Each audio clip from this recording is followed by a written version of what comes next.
Hey, everybody. Good afternoon. Sunday, March 29. Beautiful day outside. I have been spending a little bit of time outside this afternoon with my kiddos. Went on a run. It's an incredible day for a run. Hope you're all finding time to get outside today, 6 feet apart from one another, and enjoy this beautiful day. We got some beautiful weather ahead this week as well.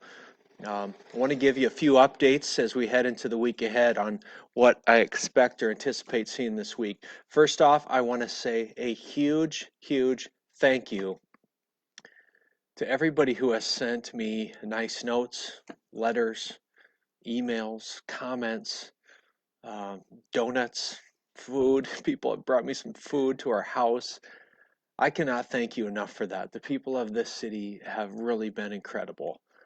Um, so thanks for that support. It's hard right now. It's a hard role that a lot of us are finding ourselves in at our jobs, at home, at school.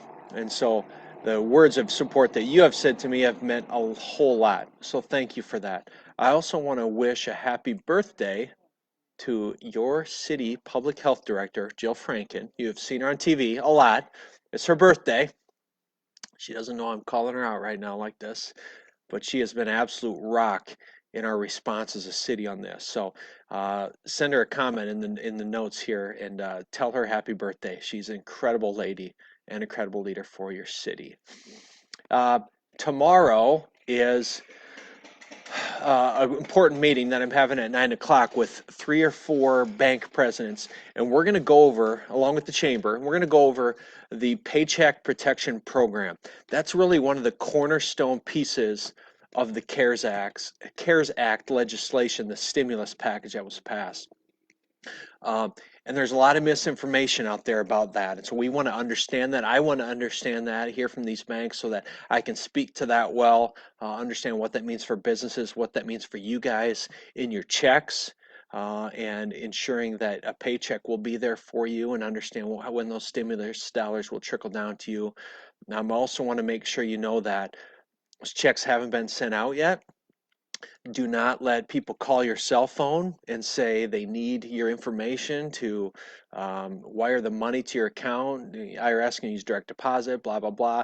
Don't fall for that right now. I'm hearing of scams going around about that. So ignore that. It's not truth. Bad actors always look to just be opportunists in times like this. And so there's some bad actors out there.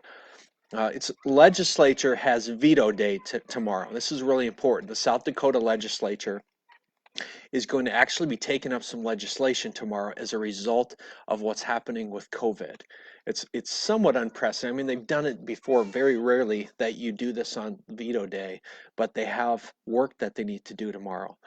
And so I put in the comments, or in the description, I should say, of this video, I need you to contact your legislators in that link and please ask them to support the amendments to 936. All right. That would allow municipalities to have better clarity and authority in making some of the decisions we're being asked to make at the local level. So it would put some things into law that would allow us as cities to do some deeper measures of enforcement that right now we're somewhat handcuffed on because of the law. And so there's been a lot of discussion, well, whose jurisdiction is what? This would allow us to clear that up.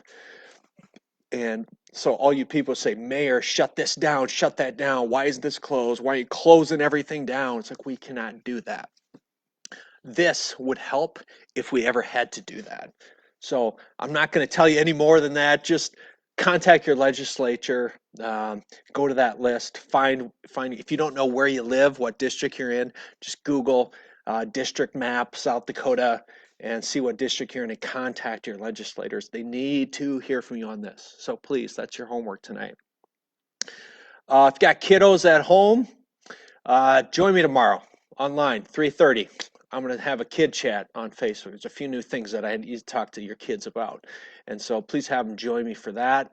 3:30, be in my office. I'll have my daughter Nora with me again. She's always not shy in front of the camera, so she'll be there. We are doing the art program, the art contest, where you can put art in your windows and post it online somewhere. You post it on your own profile, you can post it on Instagram, post it on Twitter, post it anywhere.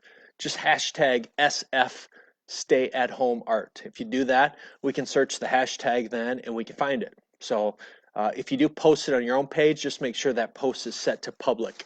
If it's public, then anybody can see it and we can query it. There have been some cool submissions for that. So it's just been neat to see. There's several in my neighborhood as well. So keep working on those, keep them coming. They're incredible. And then one cool thing our city's doing tomorrow night, I put a link to that in this video, is there is an event called Lighting Up Sioux Falls. And Tony Erickson, who is the husband of Christine Erickson, who's a city councilor that I serve with, he has organized this thing. He's got helicopters, copters, plural, I'm not sure, drones that are going to be capturing aerial footage of our city between 9 and 9:15, which is a perfect, and we want to light up the sky with waving cell phones, flashlights, lanterns, anything you have to wave lights. We're going to catch footage of that just to show some unity, some support in our city, and ideally we would also be raising some funds for corona relief and the One Sioux Falls Fund, which is also needing a lot of more contributions than we have right now, because the needs that are flowing into that fund are pretty immense. And I got to the point where I really didn't want to get reports anymore from it because there's so many that are coming into there. And so it's tough to see. I think we'll have some more dollars that we'll be able to be putting into that fund this week to help our community members. So watch for information on that. I'm just gonna look and see if there are any questions people put in here. Oh, a lot of things. Yeah, light up your roofs. That would be great. Really would appreciate that. Thank you for the nice words, some of you. Okay, there's a, yep. Yeah, appreciate that, Sally. Yeah, light the night, 9:15. If you have any other questions or comments, put them in the comment field below here. Continue helping your neighbor, asking your neighbor how they're doing, checking in on your neighbor. Continue not hoarding products at the store. Continue not taking your families to the store on things not needed. Your kids don't need to go to Lowe's. You probably don't need to go to Lowe's either, to be honest with you, right now, unless it's an emergency. I haven't stepped foot in a store in quite a while, and life is going on. And so we just ask that you continue to make your commerce and those trips for more emergent things and critical needs if you can, while we're in this kind of period of life. So thank you guys. Have a blessed rest of your Sunday. Enjoy a little bit of the weather before the sun goes down. It's still really nice out. And be safe this week. Wash your hands. Say your prayers. Jesus and germs are everywhere. That's what someone told me this week. I like that one. See ya.